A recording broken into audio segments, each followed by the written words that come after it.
Joe Rogan. CNN are saying that Joe Rogan is the reason that we have all this misinformation and even the reason that we don't trust mainstream media. But could another version of the truth be that while Joe Rogan is sort of doing a podcast, the mainstream media is slyly pushing us towards war? This week, you can't avoid Joe Rogan. Now, we are talking about Joe Rogan, one, because you know what my position is on Joe Rogan, but I'm very interested when anything dominates the news cycle, particularly at a time that other important and interesting things are potentially occurring. I want to show all kinds of opinions. Which sounds great, but not all opinions are created equal. No, listen here, Sonny Jim. You're not only making people not trust you, you're making them not trust me. You think about major newsrooms like CNN that have health departments and desks and operations that work hard on verifying information on COVID-19. They're out of order, aren't they? They can't say that after the way they carried on around that horse paste stuff. Ivermectin is something more often used to deworm horses. Yes, that's the deworming medicine. When you have a horse deworming medication, Horse dewormer. To deworm livestock. As a horse dewormer. that's the upside down world we're in with figures like Joe Rogan. That one example showed you that they were not operating in good faith. I care about the way that information is conveyed to us and whether or not that means there's an agenda at play. For example, I don't think Joe Rogan does have an agenda at play. I don't think Joe Rogan stops that podcast, which takes bloody hours, and goes, right, what's next? These people do, though. And then you have talk show stars like Joe Rogan who just wing it, who make it up as they go along. And because figures like Rogan are trusted by people that don't trust real newsrooms. They're like, why don't people trust me? They trust Rogan, but I'm perfectly trustworthy. Look how loose my tie knot is. We have a problem that's much bigger than Spotify, much bigger than any single platform, Kate. But that's what is the heart of this. I think what's at the heart of this is you're jealous of Joe Rogan. So obviously we're having a bit of a laugh, but the Joe Rogan story is everywhere, and we've done Joe Rogan videos, but what we want to talk to you about is the phenomena of reporting, the nature of misinformation, and how news agenda operates. For example, do you think it's possible that huge smoke screens and shitstorms are created To distract you from what's actually going on? I wrote that down. This is from Glenn Greenwald, who, if you remember, won a Pulitzer Prize for his writing on Edward Snowden, the fascist. The corporate media outlets consumed most voraciously by liberals are filled to the brim with war-loving neocons. Nice, right up to the brim. We love it! Perhaps the most influential and beloved pundit in US liberal political life now is former Bush White House speechwriter David Frum, now at The Atlantic and CNN. We had Matt Taibbi on Under the Skin. He's coming up soon. I asked him, what's the most trusted news source? Do you know what he said? Don't trust any news source. Read a variety of things and make your own opinion.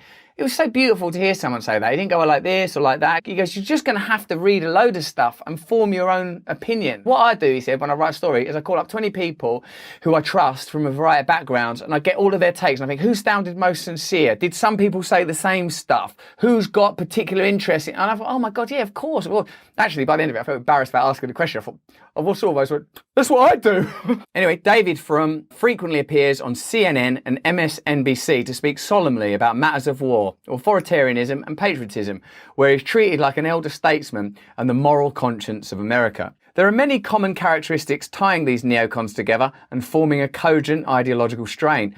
Two of the most toxic of these have been on full display over the last month. They are always, in every case, in favour of any opportunities for the US to involve itself in a new war. For me, I've changed the way I watch media, the way I understand reality, and a lot of that's because of the comments you leave us below, because of the relationship we've developed with one another through this channel that we share together. I've started to look at this kind of news and just go, oh, it's a blag. I can see it like plain as day. Can you? You wind up a neocon and they start inventing excuses for why the US must either bomb and invade other countries or enter a new proxy war to arm and fund other countries to do so for it. It is therefore unnecessary to point out that they are all not just in favour of US involvement in a potential war between Russia and Ukraine, but fanatical and giddy about it. So already we can advance the question at the beginning of this video. How much worse is what Joe Rogan's doing, having a variety of people on, chatting about a variety of subjects, people that have credentials in their area, you can't really query that, than what CNN are doing, bringing on warmongers to advocate for war. Let's go a little bit deeper. Paul Fari. Many of the retired military leaders employed by the networks as paid contributors have secondary affiliations that are rarely, if ever, mentioned, leaving viewers in the dark about whose interests they're promoting. Like, I'd like to know, wouldn't you, if someone's about to go, I think we should have a war. Whether or not they would make money if there was a war. None of the leading networks, ABC, CBS, CNN, NBC and MSNBC, it's weird saying them together, makes a regular practice of announcing its military analysts' financial ties to the Pentagon. Why not? Be responsible. Joe Rogan's irresponsible. He took horse maggot medicine the other day. Now tell me, sir, and don't tell me anything other than this, should there be a war? Yes, there should be a war. Interview's done. I'd like to see you do that, Joe Rogan. None of them make a regular practice of announcing its military analysts' financial ties to the Pentagon, connections that could colour their on-air comments. Why doesn't the Joe Rogan garden apology apply here? What we're going to do on CNN is we're going to have someone who don't want to have a war because they're not going to make any money from it. And we're going to provide a broader context. A Wikipedia link will come up underneath to say, oh, by the way, this dude would benefit if there was a war. So the mainstream media is demanding standards of Joe Rogan on a subject that, in my opinion, may not be as important as World War III, and they're not willing to do it themselves. Hold yourself to those standards. That's the number one rule, isn't it? Former military officials played a key role in promoting the Bush administration's policies before and after the US invasion of Iraq in 2003, as documented in a Pulitzer Prize-winning series in the New York Times in 2008. The Pentagon orchestrated the commentary of 75 former officers who served as radio and TV analysts, turning them into message force multipliers for the administration's point of view. Many of the retired officers who appeared on TV worked for companies that counted on military contracts, creating a built-in conflict that news organisations didn't mention when introducing the analysts. So that's not news, is it? That's officially propaganda. Because news would sound like this. I'd love to see this on CNN. I'd love to see this on MSNBC or any of them alphabet things I just listed. Like, first of all, this dude makes money from it. In fact, he's not even on. Here's someone who don't make any money from it. We shouldn't have a war. Oh, it's terrible. What's the point? You know, someone over here, well, sometimes it's more complicated than that. Geopolitics, you don't know what's going on at the level of deep state. Do you make money from it? A bit. You know, like, have no one that makes money from it as a rule.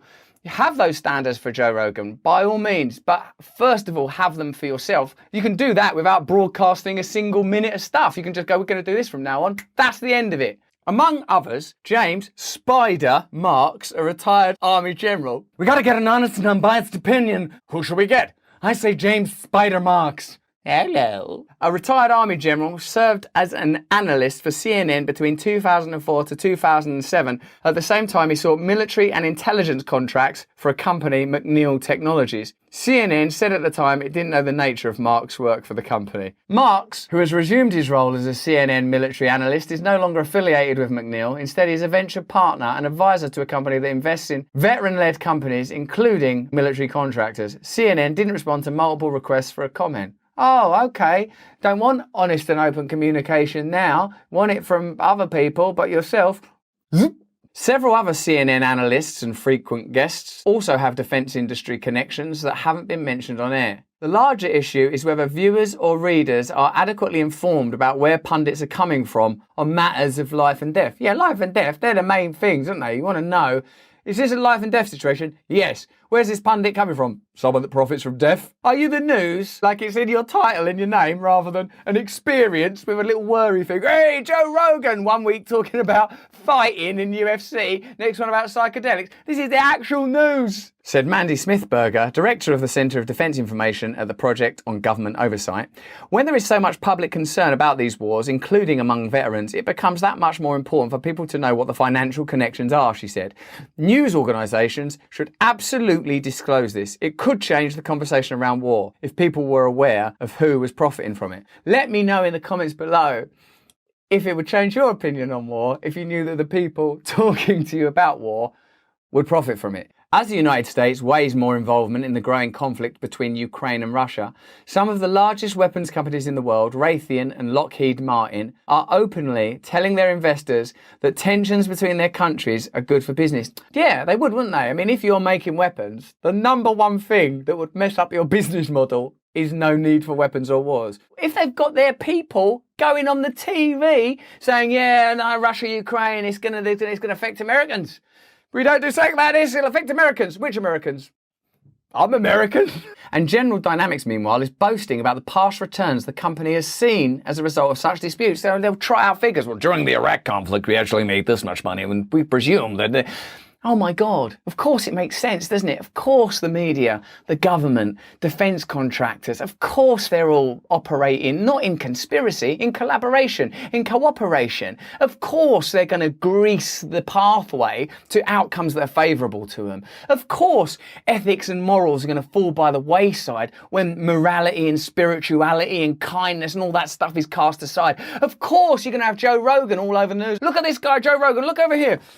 Okay, if there is a war, we would make a lot. Oh, Joe, we would make a lot of. Joe, look, it's done a fire. Oh. Among those openly discussing the boon to profits is Raytheon CEO Greg Hayes during a January 25th appearance on CNBC's Squawk on the Street. People are saying you can't trust Joe Rogan because of misinformation. Shut up, Joe Rogan. Now, what's going on the Squawk on the Street? Have a war? Good for business?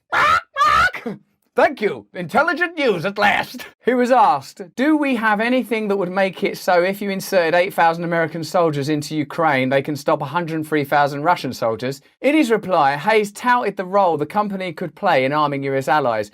Obviously, we have some defensive weapon systems that we could supply which could be helpful, like the Patriot missile system. It's like someone, it might as well be sort of like opening a suitcase, isn't it? Ding! We could help you with some of these guys. He went on to add, we've got the technologies to help in these engagements. This is war and death and people dying, American people, Ukrainian people, Russian people, innocent people, always mistakes, always errors. And what for? So someone can churn out some like missiles and then the media corroborates it, assists it, doesn't report it properly, blames dear old Joe Rogan. Come on, man. This is ridiculous. The statements come as the US government escalates arms shipments to Ukraine, among them Javelin missiles that are a joint venture between Raytheon and Lockheed Martin. That's reality. That's what's happening in reality. I would say this, refuse to participate, refuse to get up in that phony complexity bullshit drama. Stay awake. Stay awake. Don't let them distract you and hypnotise and spellbind you. Don't let them call you conspiracy theorists or idiots or mugs or fools or extremists. Just stay awake. Stay focused. Stay connected.